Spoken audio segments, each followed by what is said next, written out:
মেহেরপুরের সুস্বাদু হিমসাগর আম রপ্তানির উদ্যোগ নিয়েছে কৃষি বিভাগ। ইউরোপীয় ইউনিয়নভুক্ত দেশগুলোতে মূলত আম রপ্তানি করা হবে। ইতোমধ্যে বেশ কিছু চাষির সাথে চুক্তিও করেছেন রপ্তানিকারকরা, আর এতে সহযোগিতা করছে কৃষি সম্প্রসারণ অধিদপ্তর। মেহেরপুর থেকে রেজানুল বাশার তাপসের পাঠানো রিপোর্ট। চাঁপাইনবাবগঞ্জ ও রাজশাহীর পর এবার মেহেরপুরের ঐতিহ্যবাহী সুস্বাদু হিমসাগর আম রপ্তানির উদ্যোগ নিয়েছে কৃষি বিভাগ। কৃষি কর্মকর্তাদের দাবি, দেশের সবচেয়ে সুস্বাদু হিমসাগর আম উৎপাদন হয় মেহেরপুরে। তাই এই আম রপ্তানি হবে ইউরোপীয় ইউনিয়নভুক্ত দেশগুলোতে। দেশের বাইরে আম রপ্তানি হবে জেনে খুশি চাষিরা, কিন্তু কাঙ্ক্ষিত দাম পাওয়া যাবে কিনা তা নিয়েও শঙ্কিত তারা।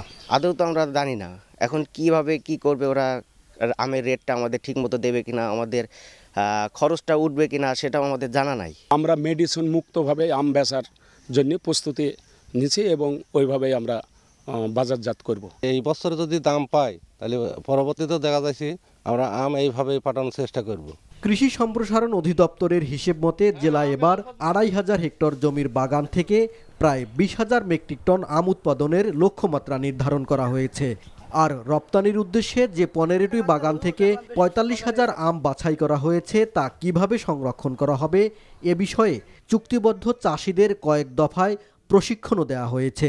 আমে এবার কিন্তু ওই ব্রাউন পেপার ব্যাগ যেগুলো আছে সেগুলো দিয়ে আমকে আবৃত করা হয়েছে এবং সবচেয়ে আমের জন্য ক্ষতিকারক সেই ফ্রুট ফ্লাই নিয়ন্ত্রণ করে আমরা এই সুন্দর আম এবং সুমিষ্ট আম মেহেরপুরের যে হিমসাগর যে আমটা সেটা আমরা বিদেশে পাঠানোর জন্য উদ্যোগ নিয়েছি। এই উদ্যোগ সফল হলে প্রতি বছরই চাষিরা বিদেশে আম রপ্তানির জন্য উৎসাহিত হবেন।